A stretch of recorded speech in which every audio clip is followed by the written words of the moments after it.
y'all, it's Jessica from Sloppy Swatches. Today I have a look at the Enemies of Hyrule Zelda-inspired collection that's available right now from 90 Lacquer. This collection was sent to me for review, and I'll link 90 Lacquer's storefront and social medias down below. So I'm going to go ahead and get right into the review. First up is Wallmaster, and this polish is described as a red-brown holographic.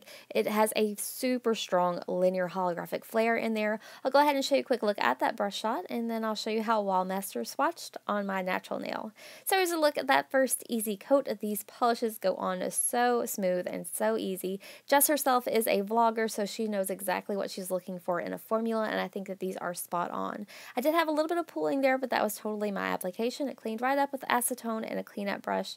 I think that this was super close to being full coverage in one coat, but for sure 2 coats does deepen up that finish a little bit and helps me clean up my edges and just make sure it's completely opaque. So here's a look at that completed mani at 2 coats before, glossy top coat underneath my artificial lighting, so you can already see there a lot of that glitter popping out, but here's the view from another angle in direct sunlight with a glossy top coat.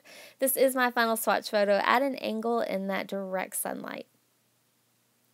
So next up is Igneel Pebble, and this is described as an orange jelly base with super reflective silver microflakes. So this polish is a very like a bright mirror finish, but with an orange base. Really cool mix. I'll go ahead and show you a quick look at that brush shot, and then I'll show you how Igneel Pebble swatched on my natural nail.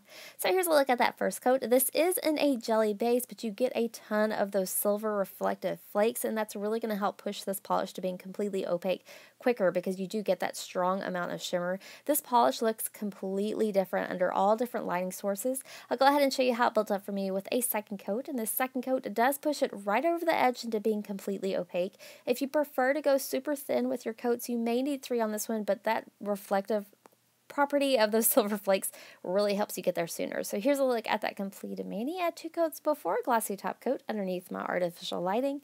And here is a view from another angle in direct sunlight with a glossy top coat. In the shade, this is going to pull a very silver, very mirror finish, but this is my final swatch photo at an angle in that direct sunlight.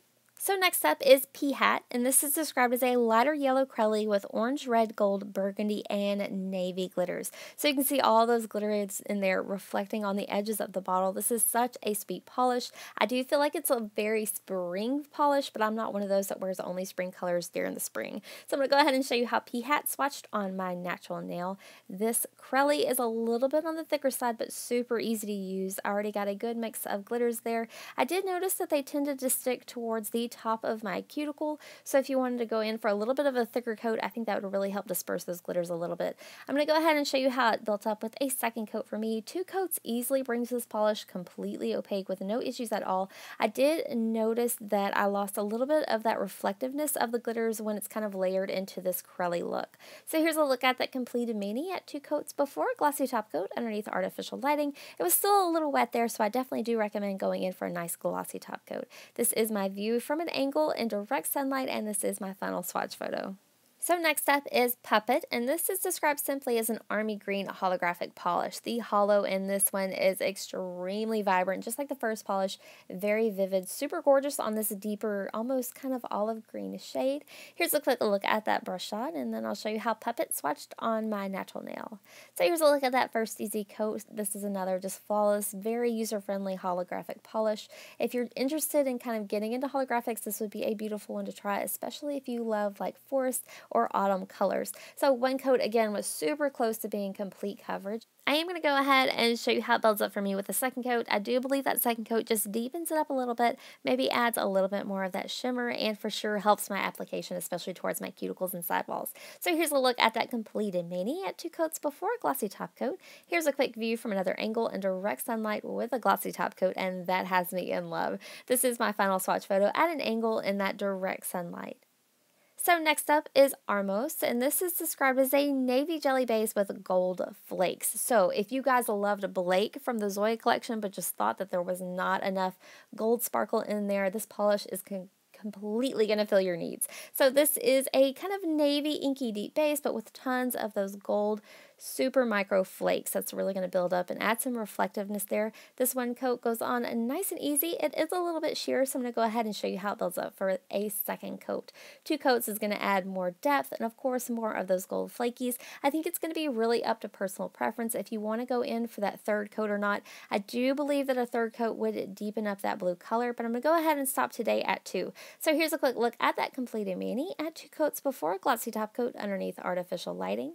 Here's a view from another angle in direct sunlight with a glossy top coat, and this is my final swatch photo at an angle in that direct sunlight. So last up I have Octorok, and this is my top pick of the collection, just super beautiful. This is described as a warm purple jelly base with gold holographic scattered glitter. Just does scattered glitters like no one else. Super beautiful combination here. I'm going to go ahead and show you a quick look at that brush shot, and then I'll show you how Octorok swatched on my natural nail. So again, this does have a jelly base, so it's going to start out a little bit sheer, but it's going to add for beautiful depth when those glitters kind of layer on top of each other. So this first coat does have a nice amount of pigment. It was still a little bit sheer. I'll complete that coat, let it dry, and then show you how it built up for me with a second. So here's a look at that second coat. I am going in for a nice and normal second coat here. I typically like to work in thicker coats, but I think I'm going to go in thin just to see how it builds up. 2 coats is pretty much completely opaque. Again, if you wanted to go in for a third coat, I think it may deepen up that finish just a little bit, but this is a beautiful edges too.